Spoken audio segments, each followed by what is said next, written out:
Bonsoir à tous, bienvenue sur FM Télévision, merci de votre fidélité. Et pour parler avec Willy Kindembe, FC Renaissance du Congo, et l'équipe Yanani. Il y a des supporters, des anciens supporters imaniens. Souvenir ni à Kitoko Garda na FC Renaissance. Ambiance oyo, nakuta na moso du matin. Ngamu mususu ba déposer qui plainte, bango ba lobby, bolingo botile bango équipe, pas na bango Renaissance ezali société. Tambusaka micro kaka.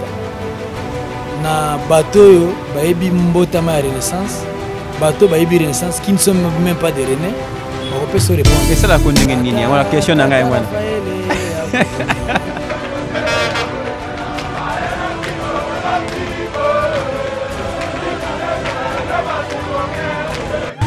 Et ça la kondenge nita bayemba ka yo pona ko succès. Bon, na ebité mais na yo ka bayemba la. Relation on a président Maloua pona ko succès. Non, c'est mon président. Les relation à papa na moi. Donc président Billy Maloua qui je salue en passant, c'est mon papa. La kati ya comité ezali composé de 9 membres, ba mususu bazali ba aventurier, ba mususu ba opportuniste. Comme dans toute organisation, on a passé les moments avec des aventuriers et aussi avec des opportunistes.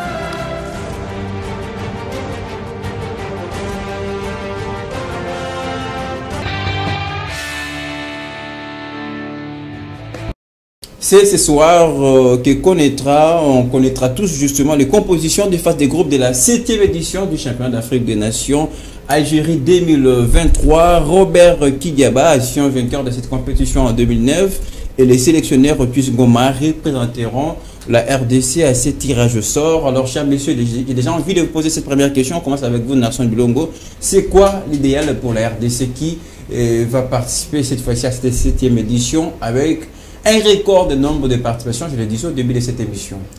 Oui, merci beaucoup Lionel. J'espère que la RDC telle qu'il part favori déjà dans cette compétition. Vous déjà que la RDC déjà parce que c'est un exéco avec le Maroc qui ont remporté deux titres et je crois que nous serons toujours favoris. La RDC, malgré les parcours pendant les éliminatoires, la RDC qui a fait son championnat. Ils ont montré, les joueurs et puis les staffs ont montré de quoi ils sont capables. Sans championnat, ils ont réussi à se qualifier déjà. Donc c'est une très bonne chose pour les staffs et pour la République démocratique du Congo qui va participer dans cette 7e édition du championnat d'Afrique des Nations. C'est vrai qu'on a remarqué certaines difficultés auxquelles Otis Gomez et ses hommes ont fait face pendant ces éliminatoires.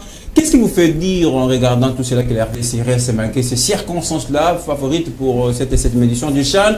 Est-ce que c'est par rapport à l'expérience, comme je le disais tantôt, le nombre de participations plus élevé par rapport aux autres? Mais exactement, vous savez, quand vous parvenez déjà à remonter certaines difficultés, ça prouve à suffisance que vous êtes... vous grandissez. Vous grandissez, voilà, quelque chose, c'est ça. Et moi, je crois toujours à cette équipe. Vous savez, la RDC, quand ils sont mal organisés, quand ils passent avec beaucoup de difficultés, à ce moment qu'ils deviennent fort et meilleurs. Donc je crois à cette équipe et je crois aussi à M. Otis Ngoma qui a fait une très belle sélection.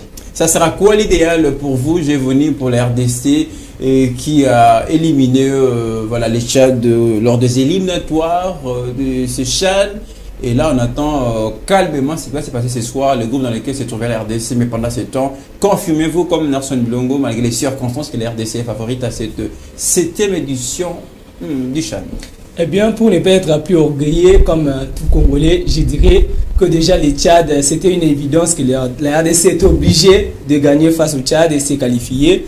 Mais déjà pour le CHAN aussi, au vu du potentiel footballistique qu'a la RDC, au vu du niveau du championnat. Parce que quand vous regardez même aux interclubs de la CAF, la RDC est parmi les pays qui livrent 4 clubs aux interclubs de la CAF. Ça montre qu'on est fort, on est parmi les meilleurs. Donc à chaque fois que la RDC va à une compétition, ce n'est pas seulement pour faire la figure, ce n'est pas seulement pour jouer, mais ça doit être avec des objectifs de remporter les titres. Finalement, les moments de temps additionnels avant de terminer cette émission.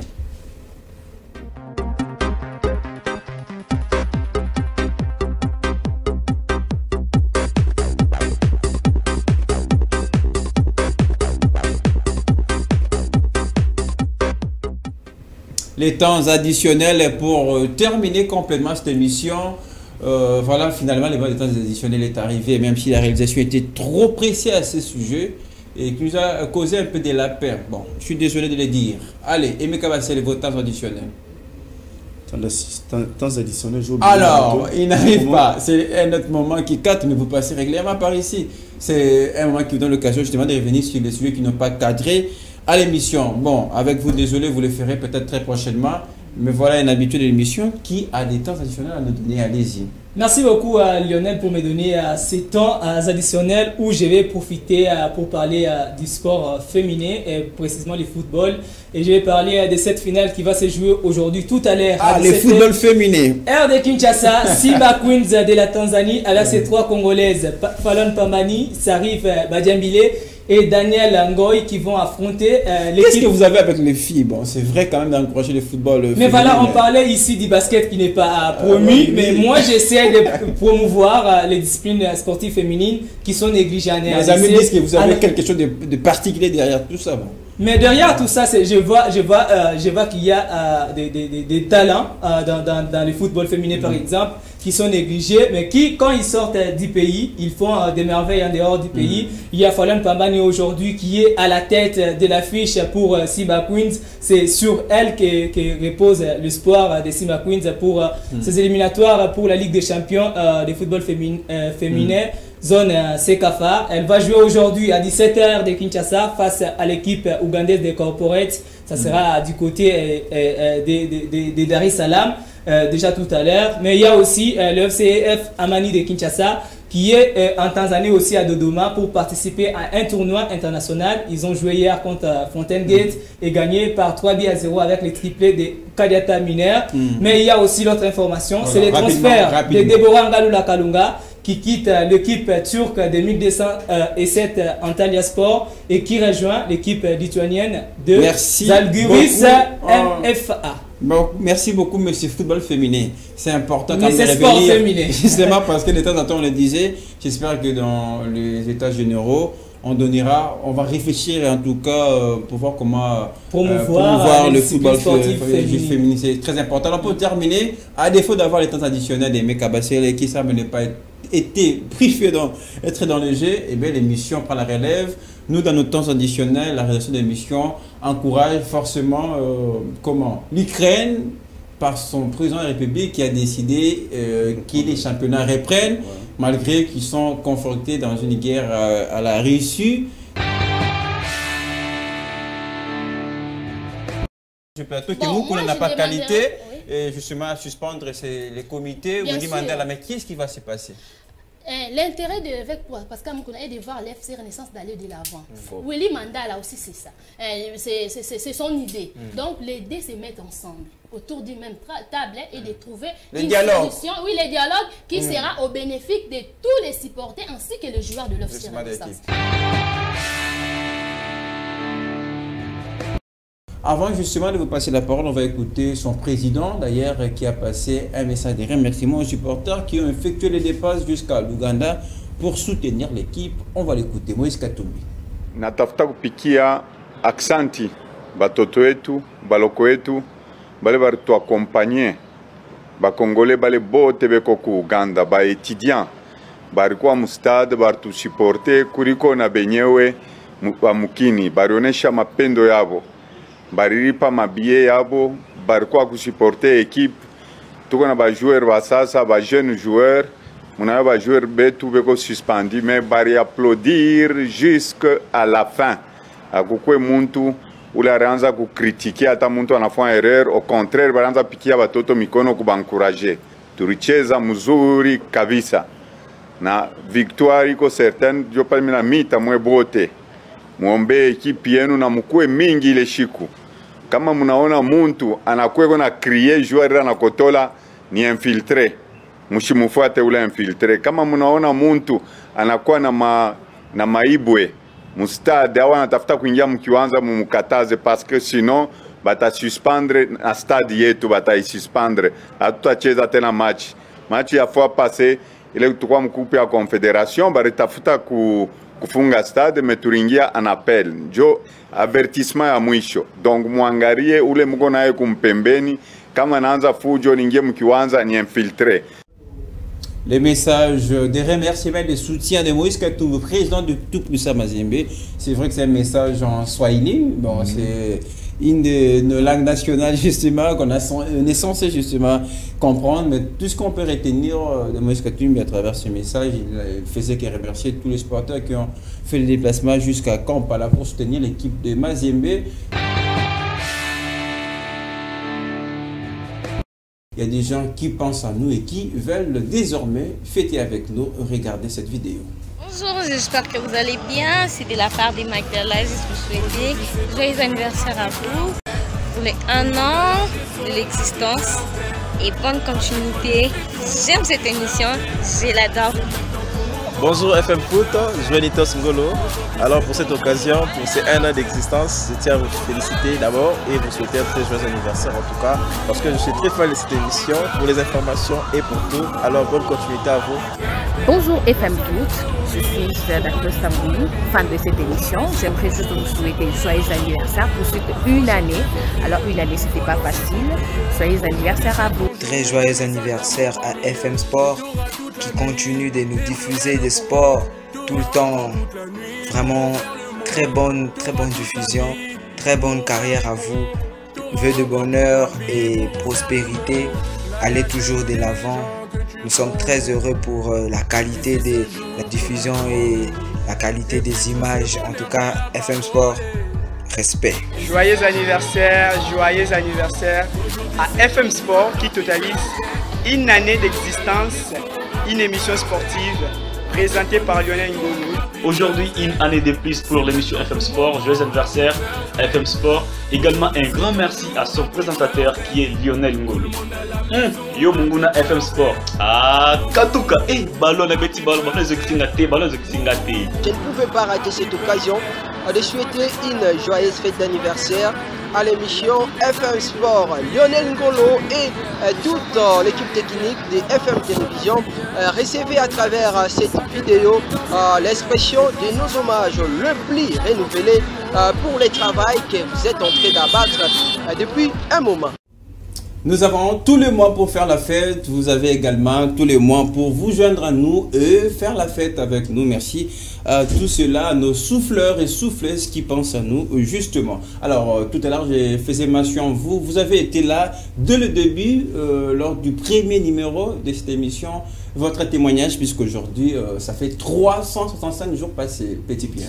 Oui, c'était d'abord un privilège pour moi de faire le numéro 0 de cette émission. Et qui a connu beaucoup de succès, d'ailleurs. Qui a connu beaucoup de succès. Je sais qu'avec vous, le travail a toujours été de manière professionnelle.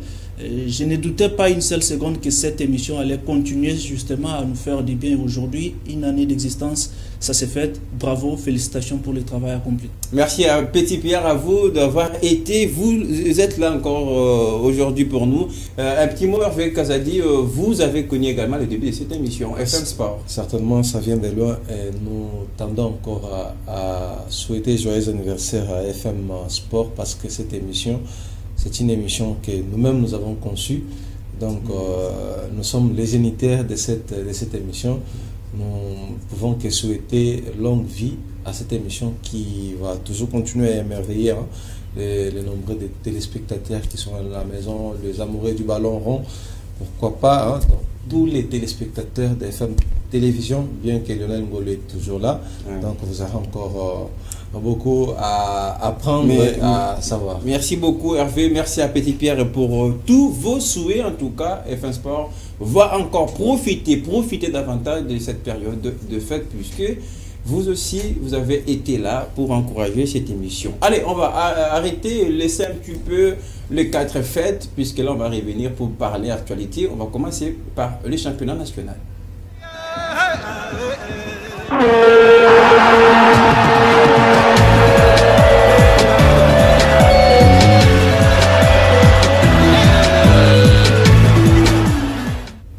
C'est le 188e derby de l'histoire entre les deux interminables rivaux. D'ailleurs, il faut dire, ça fait 61 victoires pour les Derrick Clément Mapembe, 55 pour Oles, Vekeb, 12 matchs nuls.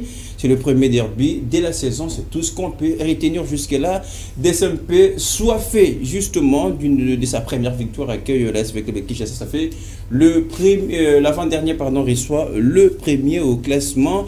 Et on va vous proposer justement l'entraîneur adjoint du Daring Club Motema Pembe avec son sens d'humour justement lors du match nul de corps face à l'AS Rangers. Et bien pour lui, il dit carrément que l'équipe n'est pas maudite jusque-là, même si la victoire n'était pas arrivée. On va l'écouter. L'équipe ne peut pas être maudite. Non, ça ne peut pas être maudit. Donc, il y a un problème de finition aussi. On va travailler ça. Je crois qu'on a arrangé quelque chose par rapport au rouleau compresseur. Nous attaquons bien, nous retournons bien, mais il y a un problème de finition. On va travailler ça, je crois qu'on va améliorer. Ça sera les 188e derby, j'en parlais tout à l'heure au titre, Petit Pierre. Et déjà, j'ai envie de vous poser cette question. Est-ce que ces derbys quinois gardent toujours sa dignité?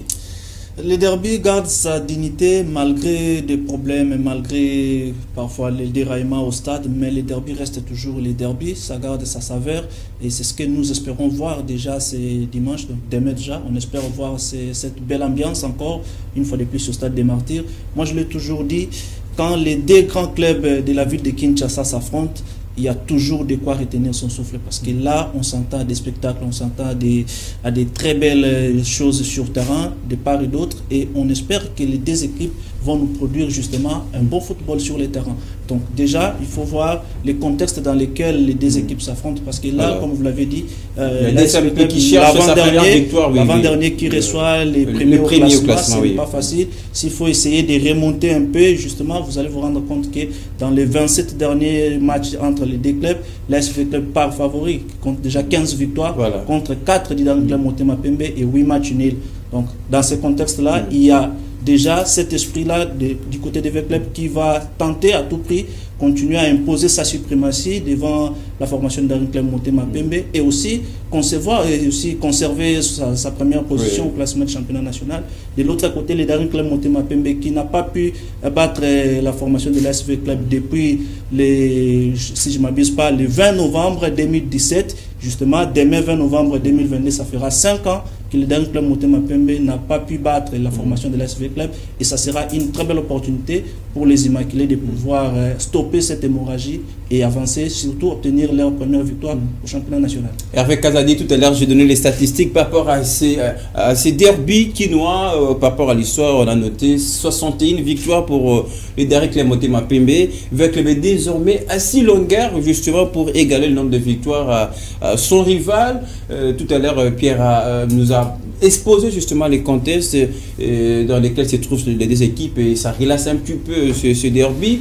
Mais espérez-vous toujours que ce derby va garder sa sublimité dans la mesure où on va voir un stade rempli, les supporters remplis d'envie justement pour venir au stade de voir ces bons spectacles? Bon, côté l'engouement au stade, je doute fort parce que vous savez aujourd'hui avec les problèmes que traverse le Daring Club Motema Pembe et surtout avec les problèmes de l'association sportive Victoria Club. Bon, je suis un peu optimiste de voir le stade de Martyrs être rempli. Donc vous doutez que ce stade sera rempli? Mais sinon, côté G, on espère avoir un bon G ou le 22 acteurs qui seront sur même si on a vu ces stades remplis pour les musiciens, d'ailleurs lors du concert de Fally Ipupa, c'est la seule ça chose, fait rare justement qu'on a vu ces stades remplis pour le football. Qui réunit la population congolaise à remplir ces stades, si ce ne sont pas des activités politiques. Le problème c'est juste que dans le sport ou dans le football aujourd'hui, il y a maintenant les politiciens qui ont trop envahi et déjà ça crée trop de problèmes au moment où il y a tellement de divisions dans des clubs. Aujourd'hui, regardez avec ce qui se passe au sein du DSMP, où il y a toujours, bien qu'il y a un comité qui est installé, il y a toujours des gens, des tireurs de ficelles qui sont à l'interne.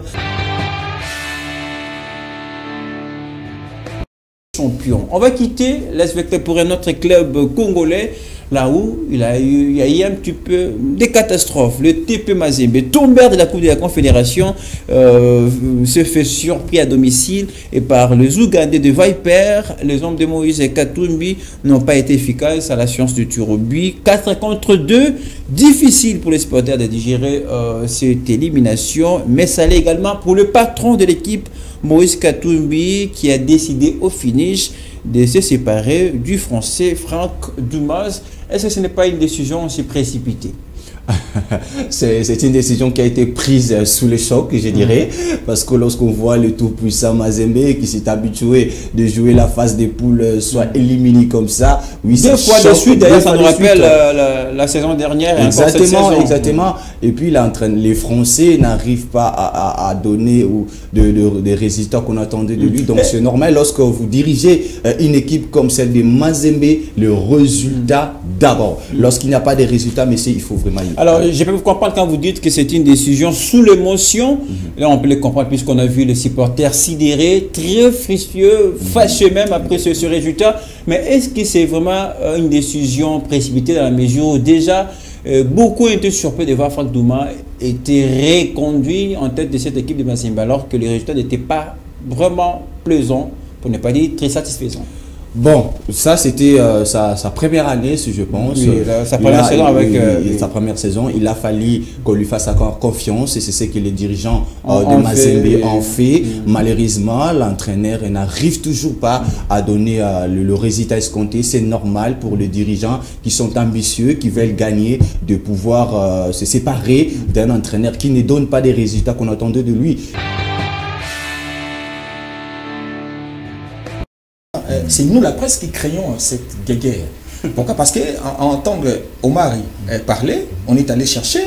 Mais parce que lui aussi, il avait dit, s'il n'avait pas dit, c'est pourquoi tu m'en allais pas réagir. Pour qu'il réagisse, non. Omar est sorti des silences. Il a passé une année de sanctions. Mais avec des termes forts qu'il regrette, qu'il avait déjà prédit. Ça valait la peine d'aller le chercher. Mais seulement, il fallait que la presse réagisse intelligemment Tshibanga. La manière dont la presse a fait réagir Tshibanga, c'est ce qui a suscité cette guerre que nous sommes en train de... Et ça n'est loin de finir parce qu'Omar aussi connaissant l'homme, lui aussi il va réagir et on ira... C'est à nous maintenant de savoir... On va aller aussi vers Omar et on va aussi lui tendre les micros. Lui aussi il donnera des réponses des bergers. La bergerie, c'est une part où ça va continuer à créer des guerres. Aussi longtemps, il y a des choses qui ne marchent déjà pas très bien. Il y a les désespérés qui sont là, qui ne devraient peut-être pas être là. Ça nous fait passer comme des enfants qui ne savent pas gérer leur maison et on appelle les voisins pour venir gérer vos affaires. Mais quelque part, Omar aussi a raison quand on regarde. C'est vrai qu'à l'époque d'Omar, l'équipe nationale a connu les hauts et les bas, mais j'ai l'impression que là, on est en train de perdre de plus en plus notre place, puisque quand on regarde l'échec lors des élémentaires de la Coupe du Monde, on a raté les tickets pour le Qatar. Mais là, c'est la campagne des élémentaires de la CAN. On a perdu nos 2 premières sorties. Ça crée beaucoup d'inquiétude. Depuis que Constant Omar était là, la RDC s'est qualifiée comment il faut la Coupe du Monde. Donc il n'y a rien qui a changé de ce point de vue-là. Il y a rien qui a changé. On a gagné 2 fois. On a gagné les chaînes. Ça va. Là, on parle de la Coupe du Monde. Ce n'est pas qu'avec Omar, même avec Tshibanga. Parce que Tshibanga, c'est l'un des vice-présidents qui a toujours été pendant 18 ans. Il a toujours été là. Ils partagent les mêmes bilans. Les deux, on ne peut pas les séparer. On ne peut pas les séparer, mais aujourd'hui, c'est une année d'absence d'Omar à la tête de la Fédération congolaise de football association. C'est là qu'on sait maintenant voir qu'est-ce qui marche, qu'est-ce qui ne marche pas, qu'est-ce qui a été les points positifs avec Constant Marié, qu'est-ce qui nous manque aujourd'hui. Il a dit, c'est le leadership, ça saute aux yeux. Tout le monde sait que c'est aberrant de constater qu'il n'y a vraiment pas quelqu'un qui peut identifier. Mais si c'est inséparable, pardon, mais pourquoi les propos de Omar, il fait très mal à Donatien Tshibanga?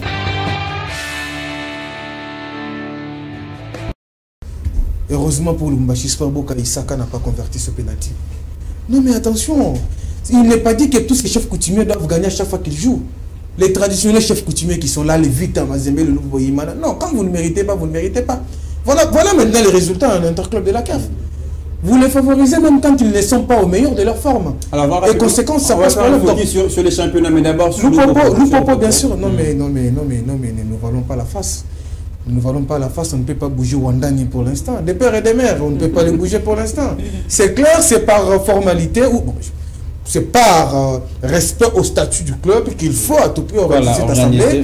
Mais je pense qu'il y a des postes qui ne vont pas changer.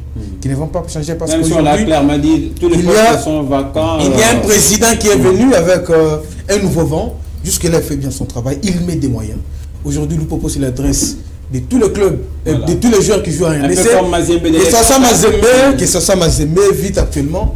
Quand le propos tombe sur vous, votre président déjà doit gratter sa tête. Hein. Très bien. Vous avez vu comment la mobilisation lors de leur match aller effectivement, les clubs angolais ici à Kinshasa. Effectivement, la presse quinoise était secouée parce que le propos voulait bien vendre l'image de son match ici à Kinshasa. Je pense qu'il n'y a pas grand chose à changer parce que l'équipe va un peu mieux pour l'instant. Il ne faut pas chercher. Je veux rappeler que le Popo a passé des zones de turbulence, ça fait longtemps. Oui, ça, et on ne peut pas chambouler les histoires pour l'instant. Ils vont bien. D'ailleurs, retrouver les chemins de l'Afrique, ça a été une grosse performance puisqu'ils ont été meilleurs la présente édition de la Ligue nationale de football. Est-ce que ça ne sera pas cette saison tous contre le Popo, parce que quand on voit les moyens, les jours et la nuit. Hein. Non, mais on peut bien parler des moyens, mais on se souvient que là où le Popo aujourd'hui, Mazemela était l'autre fois. Donc Jacques Yaboulou est là parce qu'il est gouverneur de Haut-Qatar. Mais demain, après-demain, quand il ne sera pas gouverneur, parce que là, les erreurs des autres peuvent servir les leçons. Donc là, Mazembe avait connu cet apogée. Là, Mazembe, je peux dire, c'est le déclin. Donc le Popo aujourd'hui bénéficie de tous les moyens qu'a Jacques Yaboula. Mais demain, après-demain, est-ce ils se préparent déjà l'après Jacques Yaboula? Ça, c'est une grosse interrogation. Parce qu'aujourd'hui, avec les salaires qu'il y a, avec tout ce qu'il y a, parce qu'on est aux affaires, mais demain, après-demain, quand on ne sera pas aux affaires, est-ce qu'on sera à mesure de garder tous ces joueurs, de payer tous ces joueurs et de recruter encore des joueurs qu'on a besoin? Donc c'est une grosse interrogation. Donc là, actuellement, même les élections, je s'assure qu'il y aura une phase parce qu'actuellement, qui peut s'hasarder aujourd'hui de dire que Jacques Yaboula, mets-toi d'abord de côté que moi je viens. Tout le monde, même ceux qui sont à la maison, qui seront contre vous. Donc aujourd'hui, comme il fait mieux, il cherche à vendre mieux l'image du Popo. Donc il restera là. Peut-être qu'il y a une ou deux personnes qui peuvent bouger, mais les restes dans l'ensemble à 95%. Donc il y aura rien qui va changer juste par formalité. On doit respecter les textes, on doit le faire, mais je t'assure. Non, ça, on est tous d'accord avec vous. C'est vraiment une équipe, le président qui pèse aujourd'hui, qui a changé un peu les choses. Oui, mais pour terminer, le Popo a de la chance, a de l'avenir aux interclubs. Bon, je crois. Si ils ont de l'avenir tombé sur cette équipe de Kadiogo, moi je me dis peut-être que c'est Vita Club qui s'est frotté les mains. Parce qu'après il a tombé sur le Popo. Même si, alors que le Popo que ça soit pas avec là, mais bon.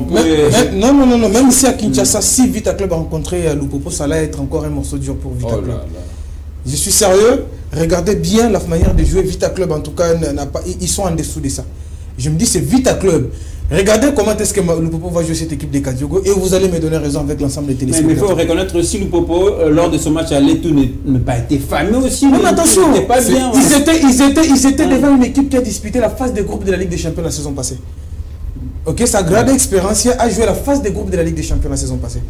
Mais donc, à ne pas comparer à cette équipe de Kadiogo qui vient d'apprendre des leçons. En tout cas, je suis totalement en désaccord avec mon co-débatteur quand il dit que nous ne pouvons pas aller battre parce que chez nous, les choses se règlent autrement. Les interclubs, oui, mais quand nous pouvons rencontrer un club, on revient dans nos habitudes, on sait que ça sera très disputé. Même si ça sera très disputé, le Popo a été battu la saison passée il y a quelques mois.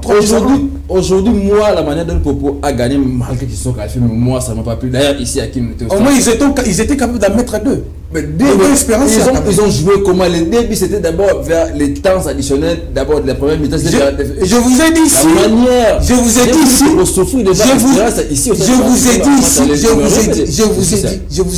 Je vous ai dit ici que les grandes formations ont appris à mal jouer. Je peux vous jouer à 10% de position, mais je suis capable de vous mettre des buts. Mais ça demande l'intelligence. Ça demande l'intelligence. Ça, c'est bien. Mais là, je ne suis pas d'accord. Et puis, en Afrique, aujourd'hui, quand ils croisent, s'il vous plaît, en interclub, je vous dis, Espérance, c'est une équipe qui a disputé la phase de groupe de la Ligue des Champions. Là, on n'en discute pas. Mais donc, devant le Popo, c'est Espérance qui partait favori. Ils ne sont pas du Popo. S'il vous plaît. Devant Espérance, c'est lui qui partait. C'est Espérance qui partait favori. Non, c'est vous qui le dites quand même. Alors, on ne va pas rester longtemps dans ces débats-là. Il y a aussi un autre club pour terminer, le Dark Motema Pembe, et qui d'ailleurs s'est qualifié depuis belle manière en remportant un domicile 2-0. Certainement, on n'aura pas le temps de placer un mot, mais on va suivre de près l'avenir des clubs congolais aux interclubs de la CAF. On trouvera certainement le temps d'en parler très prochainement. Allez, il y a un nouveau projet, l'ère avec Sébastien Desabre et la RDC. Lui qui était hier devant la presse, il a en tout cas dévoilé son projet avec la RDC.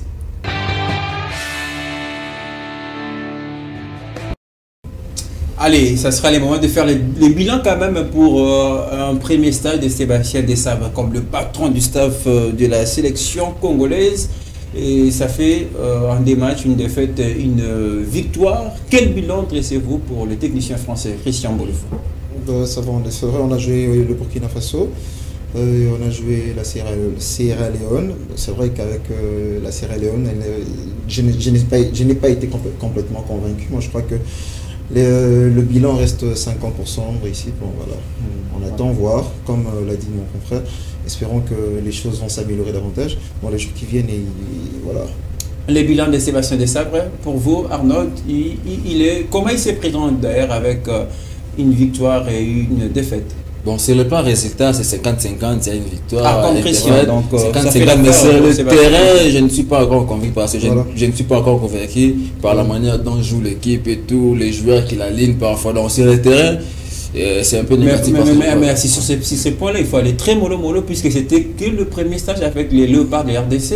Prenez votre mal à part. Bien sûr, mais il a eu le temps aussi de travailler avec ses joueurs. Comment il a eu à sortir 11 de départ s'il ne connaissait pas les joueurs? Alors, il a eu le temps d'avoir l'idée et surtout le premier match, on peut avoir des excuses, mais au deuxième match, il a eu suffisamment le temps de travailler. Mais il y a quand même amélioration par rapport au match contre les Burkina. Non, mais la manière de jouer, ne suffit pas, Lionel. La RDC, c'est une grande nation de football. Il faut viser l'Égypte, l'Algérie, le Maroc et mettre l'équipe qu'on avait alignée contre le Burkina Faso et la Sierra Leone, mettez devant le Maroc, donc mettez devant l'Égypte, ça serait plus compliqué. Donc, si le plan résultat c'est encore passable, mais au terrain, la manière dont on joue, ça ne suffit pas. Non, ça ne suffit on pas. On ne dira pas la Coupe du Monde. Est-ce qu'il ne faut pas organiser d'autres stages pour Sébastien Desabre, déjà en perspective des 4 matchs? Moi, je crois qu'il y a des bons clubs en interne. Il y a des bons clubs en interne. Il peut y avoir des bons sparring partenaires au lieu d'aller en stage. Parce que quand vous allez en stage, vous jouez les équipes nationales et aussi, ils jouent d'une manière réservée. Mais quand vous jouez des clubs locaux aussi, vous savez que ces joueurs locaux viendront l'aider de se faire remarquer par les sélectionneurs. C'est ce qu'on a vécu d'ailleurs avec Lupopo et l'équipe rwandaise. Donc, ces joueurs locaux viennent à l'aider de se faire, de chercher une place, de taper à l'aide du coach. Donc voilà, donc si vous jouez des équipes locales, il y aura l'engagement, c'est par là qu'il va comprendre qui mérite, qui ne mérite pas. Donc au lieu de chercher des stages à stage, ils peuvent être. Mais les stages ont beaucoup aidé les hommes de Otis Ngoma à arracher la qualification. Mais Otis a passé beaucoup de temps aussi à Kinshasa qu'à l'extérieur. Ils ont passé des semaines ici à Kinshasa. Il a passé beaucoup de temps avec le groupe ici à Kinshasa, à l'extérieur. Donc au lieu d'aller au Royaume Bayérien, Maroc et consorts. Mais c'est quand même avantageux pour nous dans la mesure où Sébastien Desabre trouvera résidence, il suivra de près le championnat. Voilà, ce qui n'a pas été le cas avec Hector Cooper. Bon, championnat, il suivra, mais c'est championnat. Bon, malgré que ce n'est pas le sujet, mais on ne sait pas encore quand est-ce que ça va débuter. Et bien, ça va compter pas voir. Les retours s'annoncent, mais c'est la défaut. Dieu merci pour la c'est parce que les éliminatoires seront au mois de mars en 2024.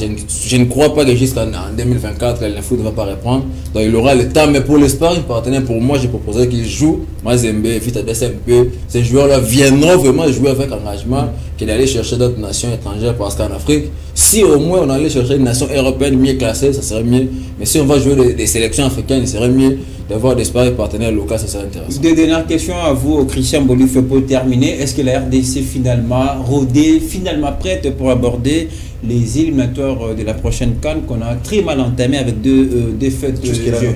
Je vous rappelle, ma deuxième question, ce sera pas le discours pour lui, convaincre les internationaux à venir après ces stages, ce sera le discours.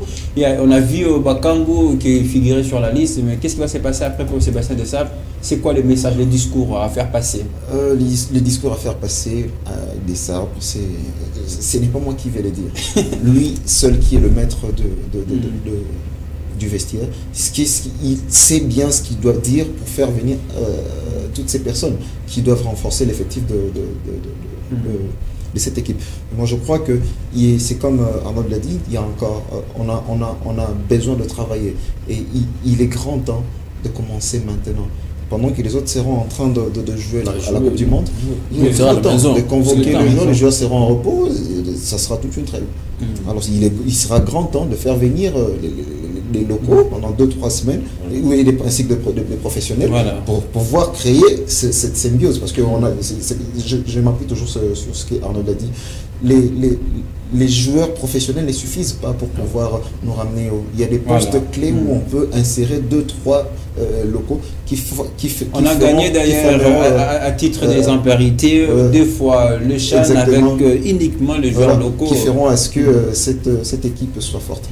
Vous n'êtes pas, pardon Sébastien Desabre, en 13 secondes, ce sera quoi les messages pour gagner la confiance du vestiaire congolais? Je crois pour gagner la confiance, il doit faire des bons résultats. S'il y a des résultats qui suivent. Mais les bons résultats avec les joueurs quand même. Oui, mais les joueurs, ça passe par la sélection. Vous avez parlé de Bakam, il y a des joueurs qui ne méritent plus jouer avec tout mon respect, comme Cédric Bakam, il n'est plus donnez-lui un peu de temps. Non, mais il n'y a pas de Bakam. Pour moi, il doit faire avec des joueurs qui sont actifs, qui sont réglés dans leurs clubs respectifs d'abord, mais surtout la il y a de l'expérience aussi qu'il ne faut pas. L'expérience, mais quand vous êtes à mal de positionnement, Lionel, ce n'est pas que votre expérience qui viendra jouer sur le terrain, parce que vous me direz qu'aujourd'hui, lui n'a mis en forme de jouer avec l'équipe nationale malgré l'expérience. Non, mais même, oui, mais l'expérience, oui, il doit assurer toujours l'expérience avec la jeunesse, mais il doit faire avec des joueurs qui sont actifs dans leur club, parce que les matchs qui vont venir marquer, ce n'est pas dans ses objectifs principaux, mais au moins on aurait un œil là, tu vois, si on s'est éliminé aujourd'hui, si on perdait les prochains matchs contre la Mauritanie, ça va parler, ça va créer, ça mettra en cause la continuité de son contrat. Donc il a intérêt à faire avec des joueurs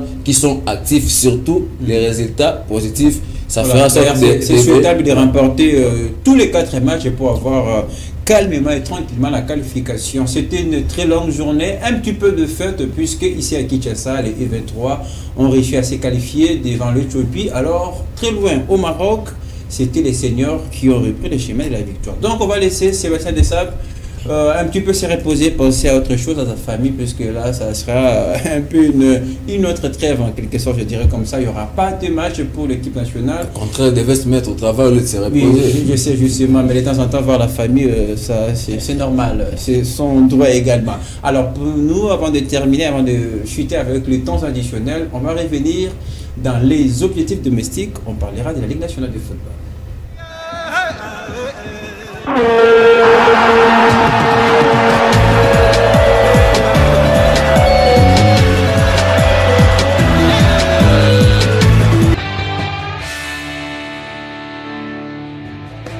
Aussitôt interrogé par rapport à la victoire, Otis Ngoma passe déjà aux événements qui viendront. On va l'écouter une fois de plus. On n'a pas anticipé ce qu'on avait décidé et ce qu'on a fait tout au long de l'entraînement. Donc quand on prenait notre avant-centre qui n'a pas vraiment fait les efforts pour, qui est un peu en retrait, distrait, nos milieux excentrés, surtout du côté gauche avec Njumbi, qui était inexistant en premier mi-temps, puis le milieu qui joue un peu beaucoup plus bas, additionner tout ça, donc l'équipe ne pouvait pas bien jouer. Donc en deuxième mi-temps, il fallait rectifier les tirs et puis corriger toutes ces erreurs. Et si c'est encore sur un pressing haut, je félicite mes garçons parce que ce qu'ils ont fait, après 1 mois d'arrêt, 8 jours d'entraînement, c'est dit... Franchement, c'est un sacrifice. Eh bien, s'il n'y a aucun tir cadré, parce que les léopards...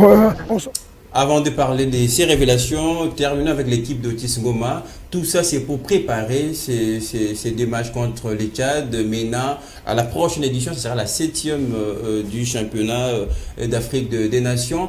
Est-ce qu'il faut dire, finalement, l'équipe d'Otis Ngoma est bien rodée et finalement prête pour jouer les Tchad très prochainement? Prête, non, avec toutes les circonstances qui entourent en tout cas la préparation de cette équipe. Prête, ça va être assez compliqué. Le championnat ne répondra pas avant le 28 août, ça c'est sûr, avant les 2 matchs de qualification, ça c'est sûr. Donc il risque, comme Roby l'a dit tout à l'heure, donc il aura, en tout cas, le sélectionneur national aura ce problème. Est-ce que la stratégie ne serait pas multiplier des stages? Oui, mais bon, stage et match de compétition, c'est différent. Voilà, l'intensité n'est pas la même, donc ça risquerait quand même d'être assez compliqué. Mais il n'a pas le choix. Il n'a pas le choix. Selon le programme que le staff technique a calé, les joueurs reviennent le 15. Donc je le disais tantôt, moi j'ai une petite inquiétude par rapport à la charge physique que les joueurs auront à s'entraîner, mais en n'ayant pas des rencontres de compétition dans les jambes. Il risquerait justement d'y avoir des blessures. Voilà, c'est ça que je suis en train de craindre. Et dans ce lot de joueurs qu'il a pris, il y a déjà un qui est sûr qu'il va partir, c'est Lilepo. Donc voilà, il va rejoindre. Est-ce qu'il est le seul qui va partir? Oui, est-ce qu'il est le seul? En attendant, c'est lui qui est parti aujourd'hui, mais voilà. Peut-être demain on aura Mercedes qui va aller encore dans d'autres championnats. Ça va être très compliqué. Voilà. Ça va être très compliqué. Bon, heureusement pour lui, il a un échantillon de plus ou moins 44 joueurs qu'il avait pris. J'espère que dans l'échantillon qu'il avait mis de côté, il y a des pions valables aussi qui pourront remplacer ceux-là qui vont partir. Il va avoir quelques difficultés, mais bon, c'est un entraîneur assez expérimenté, donc il a l'habitude de ce genre de situation. Il va gérer, voilà. C'est tout simplement ça. Et bien rapidement, est-ce que dans ces stages, on ne peut pas seulement évaluer par rapport aux résultats obtenus par rapport à ces deux matchs, mais il y avait un travail qui a été fait au préalable, c'est-à-dire les léopards ont été dans un stage bloqué, fermé au stade des Martyrs, et là où ils ont travaillé essentiellement sur le physique. Ça pourrait promettre le match et aller être au moins une semaine après, parce que là on va repartir à zéro, parce qu'après 15 jours de repos, voilà. C'est-à-dire il y aura encore une charge sur le plan physique, voilà. C'est-à-dire le travail va encore recommencer à zéro, et du coup on va repartir à 1 à 0 pour aller à 1 à 2 à 3. Et alors que le match c'est dans quelques jours. Je crois que ça c'est aussi un problème au niveau organisationnel de la fédération. Et pourquoi ne pas associer peut-être la direction technique, donner des stratégies, et qu'à cette période nous devons faire ça. Alors que les deux stages de l'Algérie et du Congo-Brazzaville, je crois ça a été une dépense inutile pour les RDC. On parlera des chiffres tout à l'heure. Peut-être on pourrait penser à autre chose que faire des stages, et pour qu'après on ait encore des temps de repos et de vacances qui vont peut-être pas servir à la RDC, et on va repartir encore à zéro et encore redépenser au niveau du gouvernement, et je crois que c'est un peu de trop. Alors, mais dans tout ça, vous donnez quand même une chance à cette équipe des RDC qui part déjà favorite face au Tchad. Ah, il ne faut pas parler de le Tchad n'est pas quand même un adversaire assez costaud. Aujourd'hui, le football ne fonctionne pas dans ce sens-là. Il faudrait voir les atouts de part et d'autre. Il faudrait aussi considérer, comme vous l'avez dit, l'adversaire. On ne peut pas aller vite en besogne pour dire voilà, aujourd'hui on est favori, etc. Vous allez vous remarquer que lors de la CAN, on a été débarqué par une petite équipe. Et aujourd'hui, on ne peut plus parler de Madagascar devant la RDC. Parce qu'on ne fait plus le poids devant le Madagascar. Donc, c'est-à-dire qu'on doit se préparer en conséquence pour éviter une mauvaise surprise. Parce qu'on est obligé. Moi, je parle de l'obligation parce qu'on est obligé de pouvoir se qualifier d'abord à ce champ-là. Parce que ça serait vraiment un péché criant, mortel d'ailleurs, pour les RDC ne pas prendre part à cette 7e édition. J'espère que ça va chauffer maintenant sur ces plateaux, puisque les gens qui nous regardent se posent énormément de questions. Qui dit vrai et qui a tort? Et puisque là, c'est vrai, c'était un peu plus que sur toutes les lèvres des Congolais, on parlait des 800 000 $ américains déboursés pour l'organisation de ces doubles rencontres. Mais la FECOFA est revenue pour démentir et essayer de regarder. Elle parle plutôt des 77 055 $, quelque chose de chiffre comme ça, je ne maîtrise pas bien. Et qui a tort et qui a raison? Est-ce qu'on ne parlerait pas d'une tentative de détournement? Bon, le problème n'est pas là, qui a tort, qui a raison. Le document est là, donc c'est quelque chose comme 770 000 $ comme ça. Mais bon, pour une rencontre amicale, je pense que c'est quand même assez exagéré. C'est pas normal du tout. C'était... Quand vous voyez sur les rubriques, moi j'étais étonné, j'ai vu le document.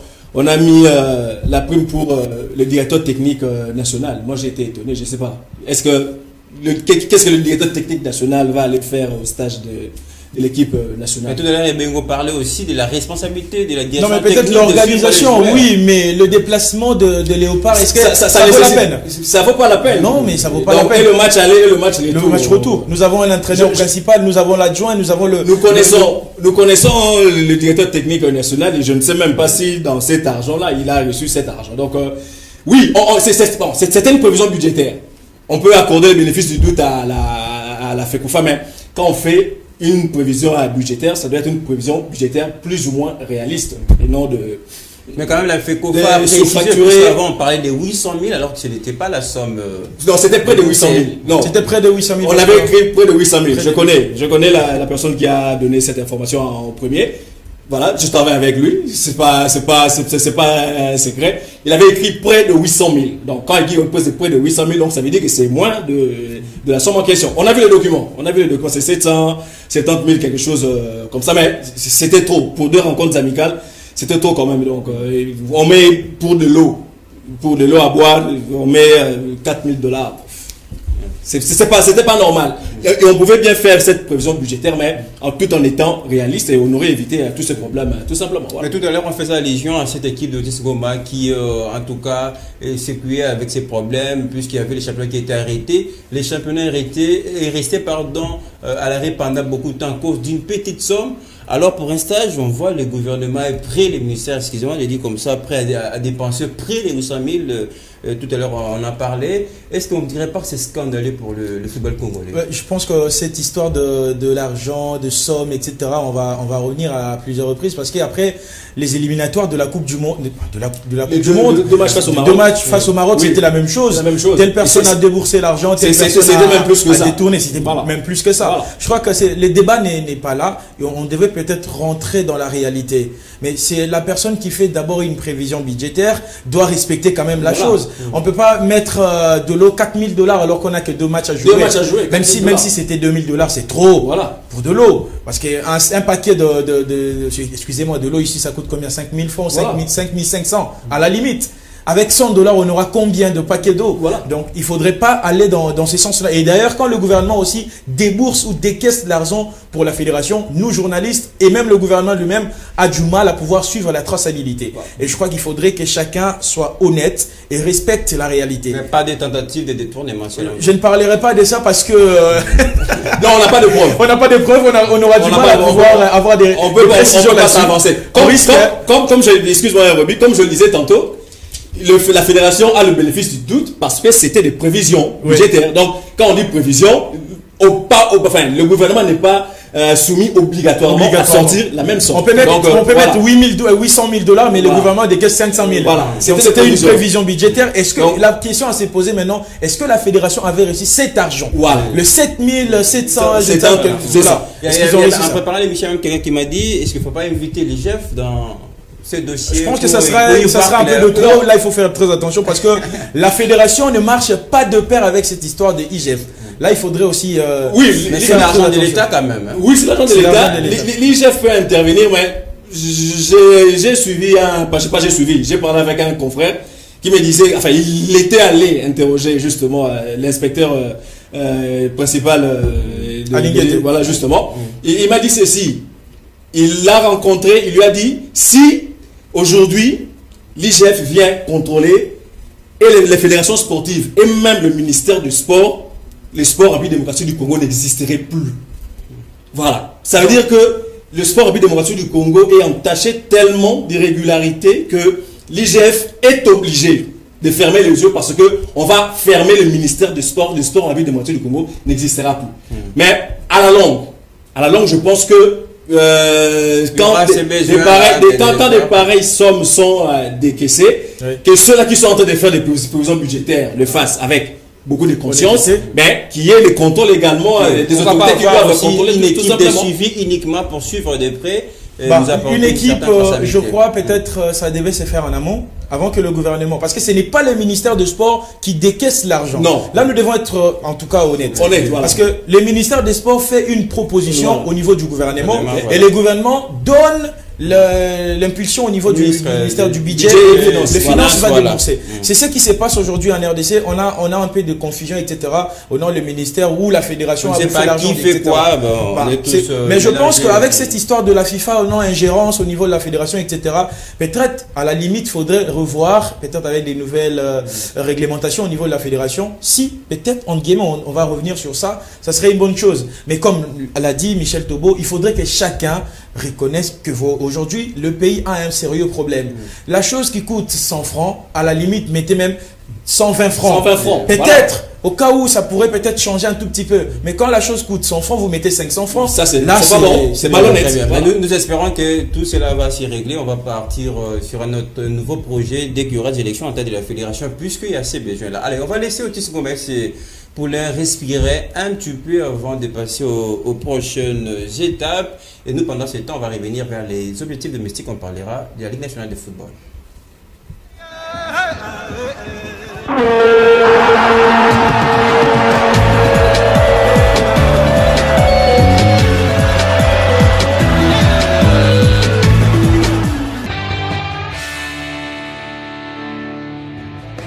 Pays ne maîtrise pas la langue, qu'il faut faire avec les temps. Ce n'est pas ça les débats, Hector, avec Hector Cooper à Arnaud.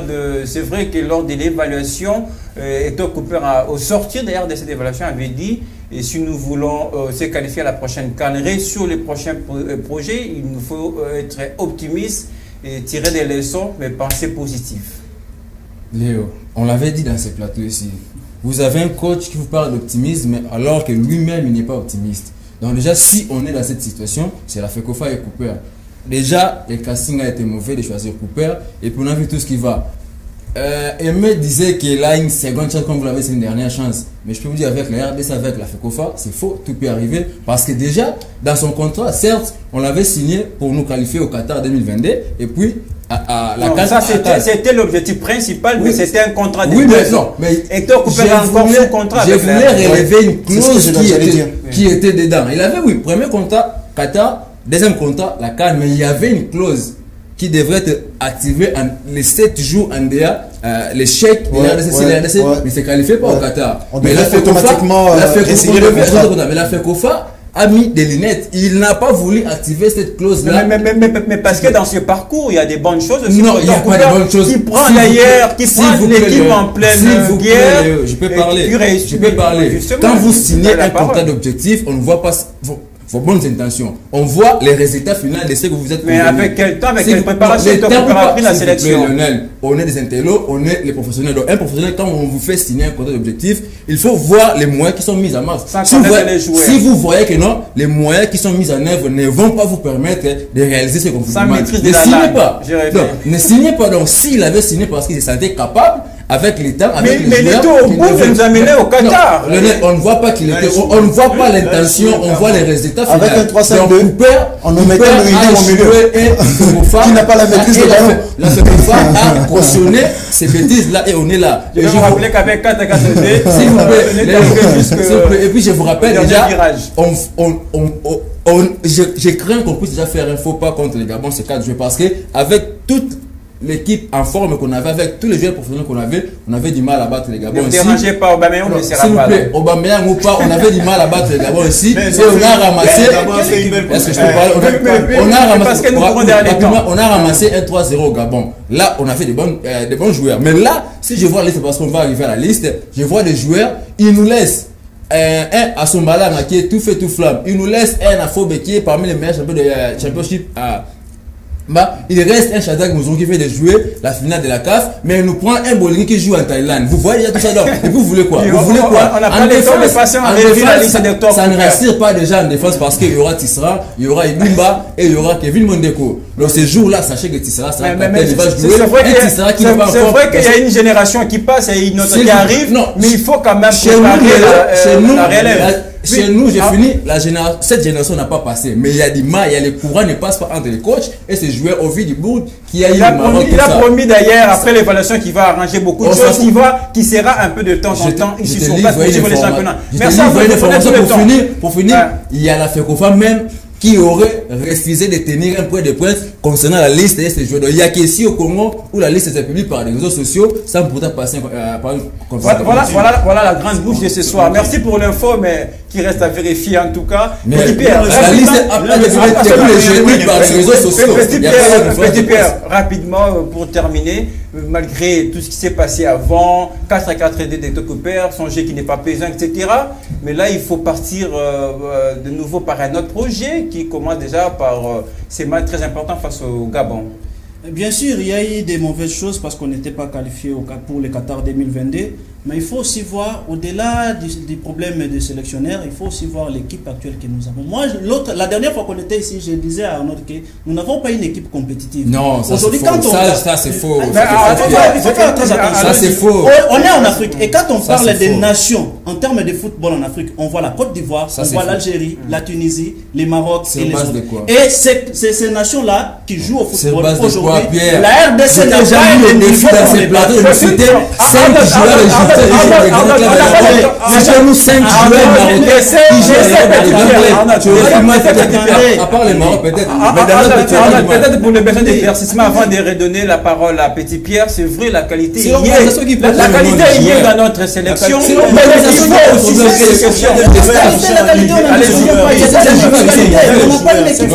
la parole est ici. Individualité, on n'a pas une équipe cohérente. Aujourd'hui, l'équipe de la RDC aujourd'hui, je ne la vois pas battre les Cameroun, je ne la vois pas battre la Tunisie. Donc si on prend les plus grandes nations du football au niveau africain, la RDC ne battra aucun. Là, je vous le dis avec l'équipe actuelle. Vous ne croyez pas à ce projet. Vous ne croyez pas à ce projet. C'est un problème de joueurs, c'est un problème de staff. Aujourd'hui, la direction technique devait faire un bon travail, pouvoir évaluer les joueurs par rapport à leur rapport au niveau de l'équipe nationale. Donc depuis 2017 jusqu'à aujourd'hui, on doit quand même évaluer ces joueurs-là, voir qui fait quoi dans la sélection. Qui apporte quoi dans la cette évaluation commence déjà par ces matchs bien évidemment, quand on les fera, il faut chercher ses analyses. Non, Pierre, allez-y, Pierre. Je l'ai dit clairement. Voir ce qui ne marche pas, c'est la fête. Les joueurs, laissez-les conclure. J'ai dit cela pour la pour la FECOFA et les staffs techniques. Pour les joueurs, c'est les niveaux. C'est le temps de jeu. On a beaucoup de joueurs qui n'ont pas de temps de jeu. Et moi, je l'avais dit la dernière fois qu'on était avec vous ici, il y avait des joueurs qui ne méritaient pas la sélection, comme des Bolas, qui ne méritaient pas la sélection. Qui n'est pas convoqué aussi là. Donc, ce sont des joueurs là qu'on devait normalement, la direction technique devait faire un travail là pour évaluer ces joueurs, voir les rapports. Quand on regarde des Bolas et les autres, ils ont marqué les derniers buts il y a 2-3 ans avec l'équipe nationale. Donc, ils n'apportaient absolument rien. À ce stade ici, il faut toujours donner la chance à l'équipe qui a été appelé à représenter la RDC pour pouvoir jouer. Merci beaucoup Petit Pierre. Rapidement Christian. Christian, on n'a pas le temps malheureusement. Christian, appuyer le problème de l'organisation, il y a Roger Itoto qui a jeté l'éponge comme ambassadeur de Léopard parce que lui-même l'ambassadeur, il a été mis dans des mauvaises conditions. Exactement, il fait parfois lui-même, il assure certains de ses déplacements. Christian, vous avez la parole. Un groupe dans lequel se trouve la RDC pour ses éliminatoires, avec le Soudan, il y a la Mauritanie, il y a les Gabon. Est-ce qu'on peut dire on part déjà la RDC par favorite? Favorite sur papier. Oui. Sur terrain. Nous savons tout ce qui s'est passé. Il faut rappeler que le Gabon nous a bloqué la route lors de la précédente CAN. Oui, exactement. Je vais rejoindre un tout petit peu mon confrère Arnold. Il se pose un sérieux problème d'organisation. La politique footballistique ici en RDC n'existe pas. Surtout de l'encadrement de la jeunesse. Alors moi je me dis aujourd'hui, on a la génération de Kebano et tout ça et consorts qui tendent vers la fin. Qui tendent vers la fin. Mais avons-nous pensé à la relève? Or, si je me rappelle bien de la génération que dirigeait l'ancien sélectionneur. Non, Christian Thiegui-Bébi. Vous vous souviendrez que les U23. Il est parti avec ces jeunes dès le bas âge et nous avons vu ce que ces jeunes ont su apporter. Mais après c'est on avait raison tout à l'heure, les projets n'existaient pas. C'est ça, c'est comme ça que je parle de la politique spontanée. Quand une génération spontanée, on s'étale là-dessus. Or, aujourd'hui, si vous allez partout, même ici en Afrique, au Sénégal, si vous allez au Sénégal, ils ont des écoles de formation pour l'encadrement de la jeunesse. Vous savez que quand nous quittons l'U17, cette génération-là quitte U17 pour se retrouver dans le UTEL. Mais je veux vous rappeler, il y a une génération qui a joué les interscolaires. Ils ont jugé les pieds, ils ont jugé les enfants. On ne devrait pas révéler ces histoires. On ne devrait pas révéler ces histoires. Donc, des professeurs physiques. Rapidement, on va terminer, on va prendre notre temps additionnel. Je crois qu'il se pose un sérieux problème d'organisation au niveau de notre football, du football congolais. Il faudrait vraiment, si cela ne dépendait que de moi, on peut accepter aujourd'hui, rester à la maison, on se dit bon, on ne participe pas, on n'ira à aucune compétition. Question de prendre le temps de se préparer. Le Sénégal l'a fait. Aujourd'hui, nous voyons les résultats. beaucoup de nations l'ont fait. Il y a la Côte d'Ivoire, à un moment, ils étaient absents pendant les compétitions internationales. Pour se préparer. Question de se préparer. Et voilà, pour afin de participer dans des compétitions. Et les résultats, ça paye. Merci beaucoup, Christian. Personne sur ce plateau s'inscrit dans le projet, dans l'idéologie d'Hector Cooper. Mais nous espérons que ça ira pour le mieux cette fois-ci pour notre sélection. D'ailleurs, qui entame le début des éliminatoires. Déjà, face au Gabon, nous présentons tous nos soutiens à notre sélection. Mais puisqu'on a encore d'autres sujets, mais on va les faire à travers cette rubrique. Ça sera un peu spécial aujourd'hui, les temps additionnels. Nos invités vont le faire en autre manière parce que là, nous courons derrière les temps. Et c'est maintenant le temps pour nos invités de faire l'émission. C'est à travers cette rubrique, les temps additionnels.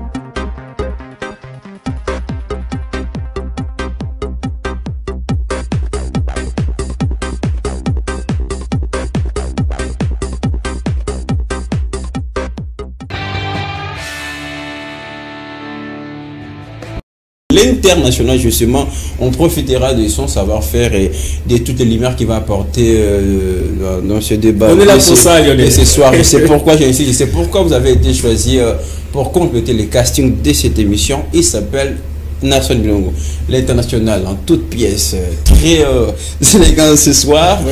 Voilà, je rappelle en même temps, on a joué pour la première fois sur ce plateau. C'est un match sans enjeu, mais il faut quand même rappeler, avant celui-ci, avant ses stages, et il y a les léopards qui se sont bien mesurés du côté d'Algérie, là où ils ont donné une très bonne impression.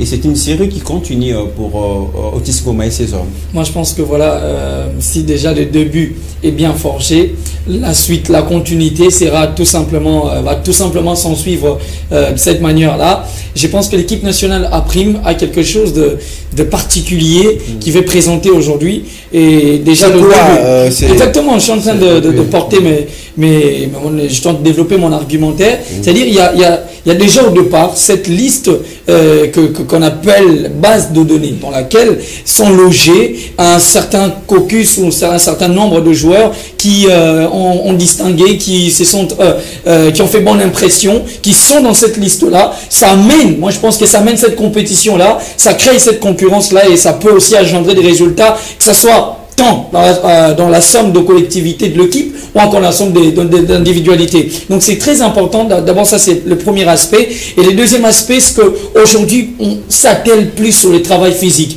Il faudrait que le joueur soit à même de produire une certaine énergie, une certaine force. Parce que c'est important quand même de rappeler pourquoi c'est besoin de s'atteler plus au physique, puisque les joueurs sont restés pendant une longue période sans jouer avec l'arrêt du championnat. Mais je pense que même lorsque le championnat reviendra, le coach Otis Ngoma, le sélectionneur Otis Ngoma, a toujours cette culture-là de plus travailler les physiques, parce que du physique s'en suivra cette maîtrise du ballon, cette maîtrise dans le jeu et même cette animation dans le jeu. Je pense qu'aujourd'hui, l'équipe nationale a prime à quelque chose de particulier, comme je le disais. Il faudrait juste qu'on l'accompagne. Il faudrait juste que nous, la presse, on mette un peu un accent sur le travail qui est fait et qui est en train d'être fait pour qu'il y ait ces résultats qui vont s'en suivre. Il y a eu un match qui se joue au Stade de Martyrs avec ces joueurs congolais qui évoluent au niveau continental. Ils ont perdu par le score de 6-0. On sentait qu'il y avait cette facilité-là de se trouver. Ça, c'est déjà bon parce que l'animation offensive semble être bien portant. Ça peut amener des résultats. Ce qu'on n'a pas pu expérimenter avec les Léopards. Il n'y avait pas cette facilité-là de trouver la faille devant. Il n'y avait pas cette facilité-là de faire la différence. Parce qu'il n'y avait pas ce joueur qui était capable de se trouver et en même temps d'amener une animation offensive. Mais parlons un peu de cette liste, puisque vous avez fait mention tout à l'heure ici, mais il faut le dire quand même, c'est allé dans tous les sens. On a vu les gens analyser cette liste, que ce n'était pas assez correct de la part d'Otis Ngoma. Et par exemple, à l'image d'Amélie Massas, qui est préféré par rapport aux autres, alors que c'est depuis janvier qu'il n'a pu jouer un moindre match. Est-ce qu'il n'y a pas de doute sur la qualité de l'effectif qui est juste en face pour ce stage? Bon, déjà, à première vue, il n'y a pas que l'aspect performance, il y a aussi l'aspect expérience. Ouais. Vous justifiez la présence d'Amédée Massassi. Je justifie la présence d'Amédée Massassi parce que je suis en train de soutenir la décision que le staff technique est en train de forger. Il y a quelqu'un qui dit ceci, il dit vous ne maîtrisez pas ce que je fais, mais vous me jugez. Ce qui est difficile, c'est que les gens qui jugent les sélectionneurs ou les entraîneurs ne sont même pas capables, et à leur place, de faire quelque chose de mieux. Alors moi, je pense qu'aujourd'hui, notre jugement de valeur ne doit pas être constitutif à critiquer, à mettre par terre les décisions ou encore les actions posées par les staffs techniques. Ici, il y a lieu de comprendre d'abord. Vous voyez, il y a ce problème de compréhension. On ne comprend pas la décision du sélectionneur, tellement on ne le comprend pas et tellement on ne s'est pas retrouvé dedans. C'est-à-dire, hein, vous comprenez avec moi ce que je veux dire. Tellement on ne s'est pas retrouvé dedans. Il n'y a pas un joueur que j'apprécie, il n'y a pas un joueur que j'aime bien suivre. Non, ici, le problème n'est pas le joueur que tu aimes suivre. Le problème, c'est la somme de collectivité. Et cette somme de collectivité... Parlons de ces collectifs, quand même. Il n'y a pas Kamede Massa, si, mais il y a aussi les restes des joueurs. Pensez-vous que c'est la qualité où il y aura encore besoin, même si on parle encore, c'est encore un stage, mais il n'y aura pas besoin après d'évaluer ces groupes. C'est pas un problème. Vous avez vu, 44 est passé à 28. C'est-à-dire, donc ces 44 là, on a sélectionné. C'est-à-dire, la liste de 66 reste comme une base de données. C'est-à-dire, si vous, le 44 ou le 28, qu'on a pu sélectionner pour aller mener ces stages à Brazzaville, vous n'êtes pas à même de produire quelque chose, on va aller rentrer dans la base de données pour amener encore d'autres. Ça permettrait que... Ça permettrait qu'on tout le monde. Sur quelle base? Parce que les championnats... Le championnat va bientôt reprendre. Les championnats vont bientôt reprendre. Il y a eu la Coupe du Congo, il y a eu des joueurs qu'on a eu. C'est vous qui le dites. Attendez. Voir tout ce qui se passe avec les assemblées générales. Attendez, je termine. Les championnats, j'en ai l'impression de reprendre. Je termine mon argument. Allez, je suis... Accordez-moi juste quelques petites minutes avant de chuter.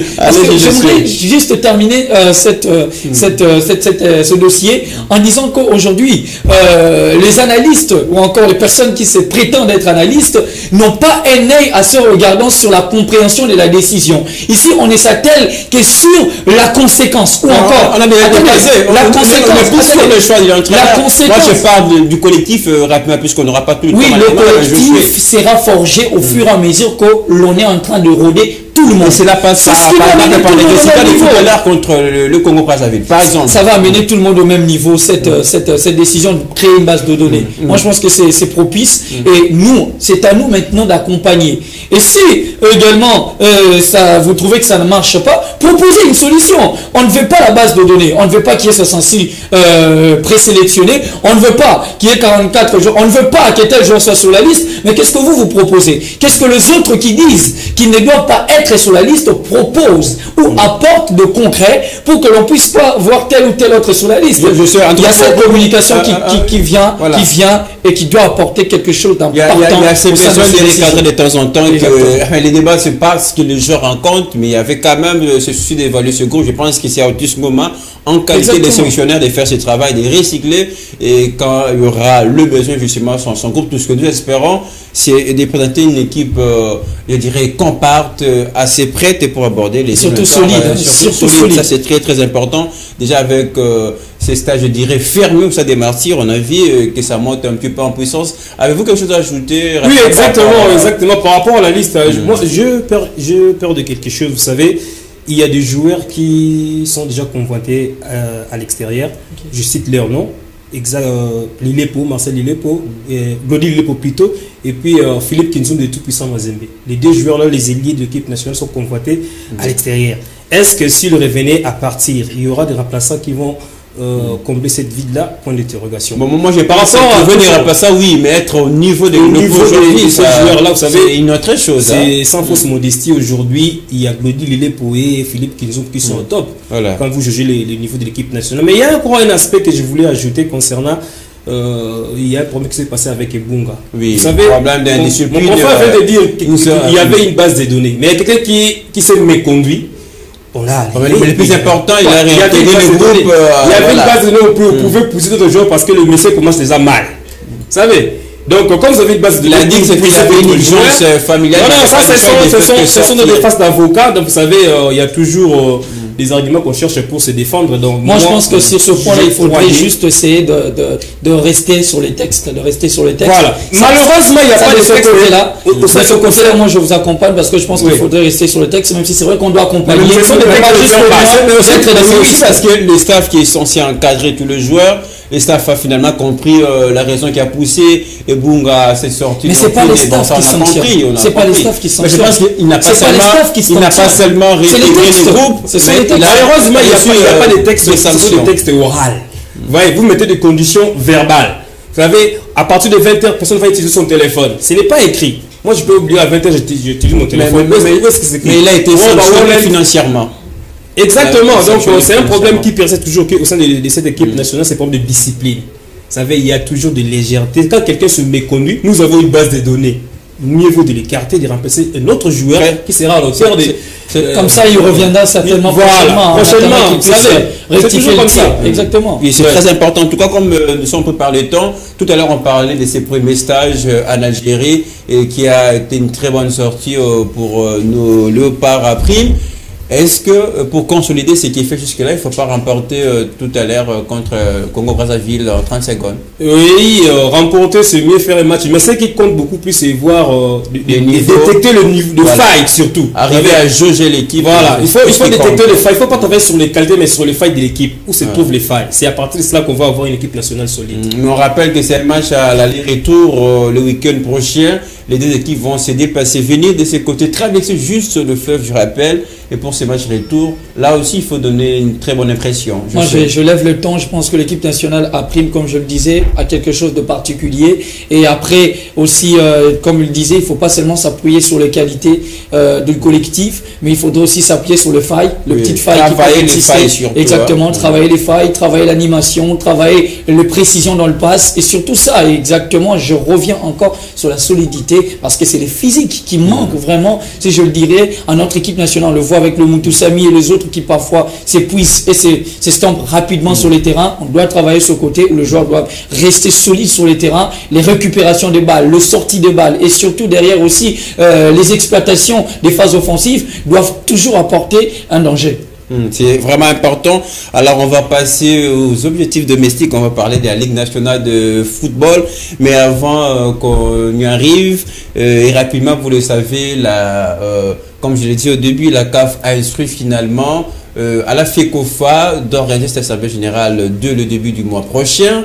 Est-ce que pensez-vous que c'est déjà un soulagement qui va nous amener certainement vers les élections en tête de la fédération?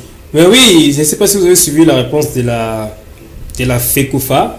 Ils attendent parce qu'ils avaient envoyé le statut qu'on avait modifié, qu'on avait fait des amendements. Cette statut a été envoyé au niveau de la FIFA pour que la FIFA fasse une relecture et puis ils vont renvoyer le statut en question à la FECOFA et puis dans ce moment-là, on va faire on va approuver et pour passer aux élections. Donc la FECOFA ne fait qu'attendre que la FIFA renvoie le statut qu'il avait envoyé. Après le 18 ans des règnes de Constant Marie avant sa sanction, lui qui a quitté, ça fait d'ici là 1 an aujourd'hui. Il y a les affaires qui sont gérées aujourd'hui par Donatien Manga. Est-ce qu'il y a vraiment ce besoin d'aller aux élections? Mais exactement, je ne sais pas si vous avez suivi dernièrement les deux sorties médiatiques de ces deux messieurs. À l'occurrence, monsieur le président honoraire, monsieur Constant Omar, qui se sont livrés à cette guerre froide. Mais moi, je connais beaucoup plus monsieur Tchumanga. Tu étais à l'intérieur, tu étais dans le système. Non, tu voyais c'est toi qui étais à l'intérieur et qui était dans les affaires. Mais oui, mais M. Tchumanga était là. Il voyait pourquoi pas il a eu le temps de dénoncer. Il n'a fait que réagir au propos de Constant Omar et qui a finalement tort selon vous entre les deux? Moi je condamne d'abord parce que Omar, on connaît, même les Congolais de la Narine savent qu'Omar a fait une mégestion au sein de la FECOFA. Tout le monde le sait, tout le monde le dénonçait. Mais le problème, moi je crois, M. Tchumanga était dans le système. Il voyait tout ce qui s'est passé là-bas. Pourquoi il n'a pas eu le temps de les dénoncer? C'est comme disait Albert Einstein.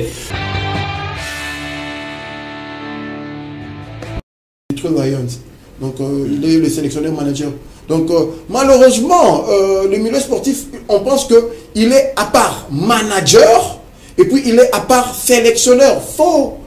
Quand les Anglais, en fait, cette expression provient chez nos amis anglophones. Donc quand les sélectionneurs et le manager, Donc c'est-à-dire on te confère une partie de fonction de la direction technique. Mais dans ça, ici, il faut être patient, puisque nous, après quelques temps, on commence à plus, puisque là, vous citez le sélectionneur anglais qui a ici 6 ans de temps avec la sélection. C'est là que je vais venir. Donc, il n'est pas que sélectionneur limite, où il a une fonction, un objectif éliminatoire et tout. Il a une fonction de manager, c'est-à-dire qu'on te donne sur base de ton projet cette fonction-là, d'être sélectionneur numéro 1 de l'équipe nationale, mais d'avoir une portion d'œil de supervision dans toutes les sélections. C'est ce qui se passe en Angleterre. Voilà. On l'a vu certainement avec les léopards locaux, assister à quelques séances. C'est ce qui se passe en équipe de France. Alors, c'est quoi les projets finalement pas que le sélectionneur, Didier Deschamps est manager de l'équipe de France. Voilà pourquoi à chaque fois il y a un problème en équipe senior, il appelle rapidement, comme il a fait avec cette hécatombe de blessures, il appelle toujours l'équipe réserve, il appelle l'adjoint, celui qui est les sélectionneurs des U23, c'est d'ailleurs son compagnon de toujours, parce que il a cette charge-là d'accompagner l'équipe nationale pour permettre... Merci, vous n'avez pas répondu à ma question sur le projet finalement. Donc je devais d'abord expliquer. Oui. Non, parce qu'on pense qu'il a pour mission de vendre le joueur. Ça sera quoi les projets? Les stages, ils sont déjà en stage. C'est quoi les projets pour Dessabres? Le projet pour Dessabres, malheureusement, Lionel, à moins que vous avez eu à entrer en contact avec lui-même Dessabres, il a présenté un projet. Le projet a été accepté à la FECOFA. Oui. La FECOFA n'a pas encore publié les projets techniques qu'aura Dessabres. On sait tous que c'est 1, c'est 3 ans.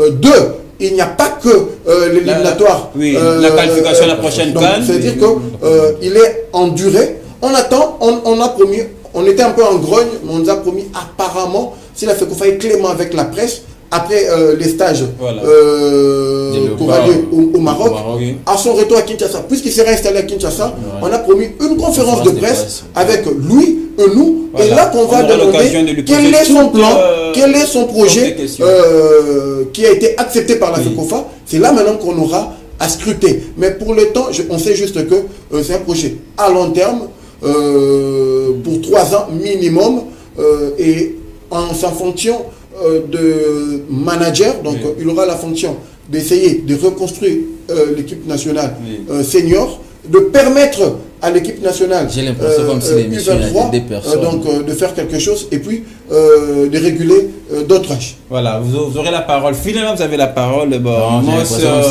Profitez un petit peu de rattraper les retards, puisqu'on rappelle qu'il est venu en retard. Alors, ça sera quoi les projets après ces stages pour Dessabres? Mais quand même, ça sera important pour nous de voir l'équipe remporter pour se délier avec la sélection.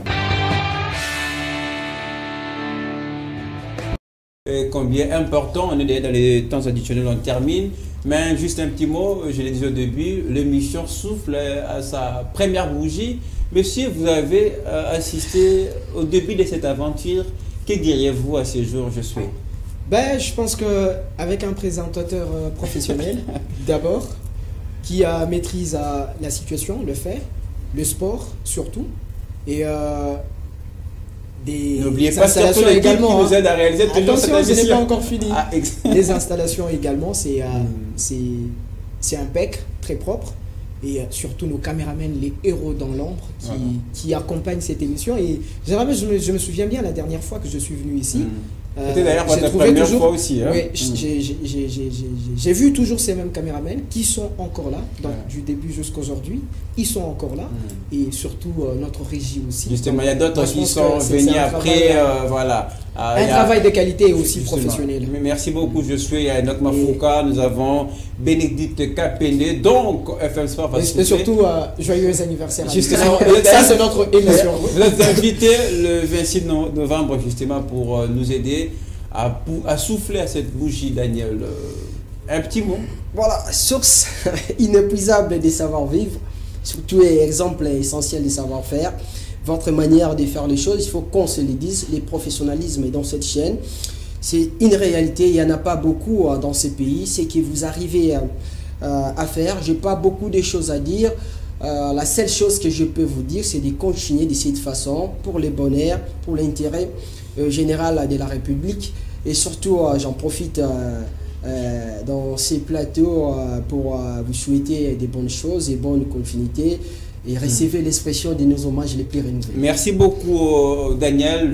Cette émission existe grâce à vous parce que vous acceptez de temps en temps notre invitation. Et surtout, non, j'ai oublié, pardon, l'équipe technique. Voilà. Il ne faut jamais oublier ces gens. Justement. Ils sont super. S'ils ne sont pas là, on ne peut pas passer comme ça, réaliser une émission, passer une émission, parce qu'ils sont là. Merci à également de la chaîne, toujours responsable de la chaîne. Maître Mababili que fasse également. Exactement, qui a mis grand merci à Galor Mouya et également à Daniel Dacrou. Ce sont les deux réalisateurs de l'émission. Les présidents Billy. Moi, nous, on les cherche depuis un moment. On les cherche parce qu'on a des choses on doit causer avec lui concernant les basketball. C'est très important. C'est quelqu'un qui a une passion incommensurable, incalculable pour le sport. En tout cas, j'espère qu'il va vous recevoir. Merci aussi, j'allais d'ailleurs pêcher et ne pas citer quelqu'un qui a œuvré énormément pour la réussite de cette émission, Florent Kita, les Chiefs. Voilà, un des fondateurs, je dirais comme ça, de ces programmes. Merci, je souhaite d'être passé. Merci beaucoup. Ça me rappelle le film au bout, le Maréchal, justement. Oui. Mais moi, avec ça, déjà, je vous souhaite des réussites du côté de la fédération. Allez avec ses pouvoirs. C'est l'ambitieux. Voilà. Chef Moko, fédération. On va parce qu'il y a des enquêtes, il faut reporter les élections. Il faut faire très attention. On aura des élections. On aura des élections. L'élection à la tête parce on va pédophiler. On va marcher évidemment. C'est la démocratie. Voilà, l'émission est complètement terminée. À tous, merci d'avoir suivi. Le prochain rendez-vous avec FM Sport, c'est le week-end avec le même plaisir.